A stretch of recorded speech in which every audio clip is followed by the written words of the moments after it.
Olá, bem-vindos a mais um vídeo da Hora Suave e hoje nós vamos analisar o episódio 5 de The Boys We Gotta Go Now.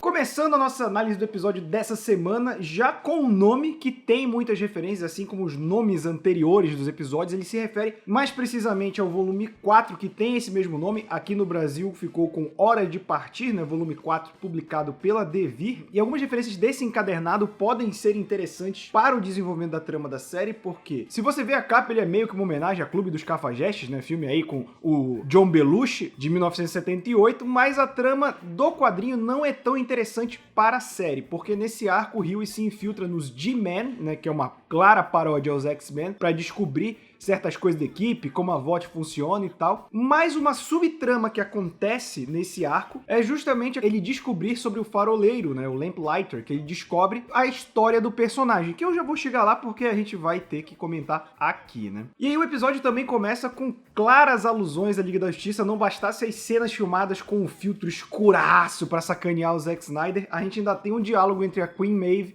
e o Patriota, que ele fala, Joss rewrite really sings, huh? que é claramente uma paródia do Joss Whedon, o cara que dirigiu o primeiro Vingadores e que foi chamado pela Warner para substituir o Zack Snyder depois que eles demitiram ele do cargo durante as filmagens de Liga da Justiça. E me perdoem quem gosta do Zack Snyder, mas eu acho aquilo um lixo, e a comparação faz sentido porque quando você vê isso aqui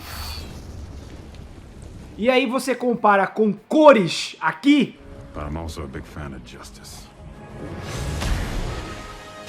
você entende porque a Warner optou por chamar outra pessoa pra terminar o filme, mas vai ter o Zack Snyder Cut e tal, enfim, ninguém se importa. Outra referência, essa não a quadrinhos, mas a vida real, quando eles falam, né, que a Stormfront tá aí há tempão, né, a tempesta como liberdade e tal, e que ela só vai sendo movida com um padre católico. Isso se refere ao escândalo que teve, né, nos Estados Unidos, o jornal lá de Boston revelando que tinha escândalos com padres e pedofilia e que a igreja ia só movendo eles de cidade para que eles pudessem continuar fazendo o que eles faziam. Isso é uma clara referência, ou seja, a Stormfront vem tendo incidentes de violência racial e tem sido movida aqui e ali porque a VOT quer usar ela. Tem uma piada, que eu acho que é uma piada pelo menos aqui, que é quando o Hughie pega o leitinho na mãe assistindo uma série que é Outlander, que também é produzida pela Sony, vale lembrar, né, a série do The Boys é do Amazon Prime Video, mas é produzida pela Sony Pictures, que é a história de uma mulher que volta no tempo e acaba se apaixonando por um Highlander escocês. E isso pode ser uma piada porque o único escocês do grupo é o Hughie, então por isso que o leitinho na mãe deve ficar puto, que tipo, porra, ele tá vendo uma série aqui de uma mulher se apaixonando pelo escocês, ele vai ter ideia errada e tal, enfim, uma piadinha besta, mas eu achei legal. E a gente puxa a camisa do leitinho na mãe, que ele tá com Dr. J, 1976, uma referência ao jogador de basquete do New York Nets, que em 1976 ganhou o campeonato de enterradas da NBA, mais uma das séries de camisas legais aí que o leitinho da mãe usa. A gente também tem a primeira aparição do Terror, que é um dos personagens mais queridos do quadrinho, né, o Bulldog do Butcher. Ele tá com uma tia e isso também desenvolve essa trama toda do Butcher nesse episódio. Ela é muito interessante porque ela deixa bem claro que o Butcher tá num ponto totalmente separado dos gibis aqui. Ele tem essa tia dele, a mãe tá viva, o pai ainda tá vivo, o irmão morreu, nos quadrinhos também morreu, e aí você vê que ele parece com o Hughie. Pra quem quiser saber um pouco mais disso, e eu vou deixar pra me aprofundar em próximos episódios porque eu acho que isso vai ser trabalhado, o volume 10 de The Boys conta toda a história do Billy, do açougueiro. Então, você procura aí em qualquer livraria online, você consegue comprar, também publicado pela Devir. E a gente tem alguns outros momentos muito legais, similares aos dos quadrinhos, que é quando a Kimiko, a fêmea, encara aquele bar de russos ali, porque é basicamente a cena de apresentação dela no gibi, e tem um diálogo muito legal dos caras entendendo Hamilton, que é o musical de maior sucesso da Broadway atualmente. Mas a marca registrada da Kimiko fica dela arrancando o rosto dos caras. Enfim, você tá vendo aí esta belezura que é que ela gosta de arrancar o rosto dos outros. A gente também tem citações ao Mr. Marathon, né, que era o velocista dos 7 antes do A-Train,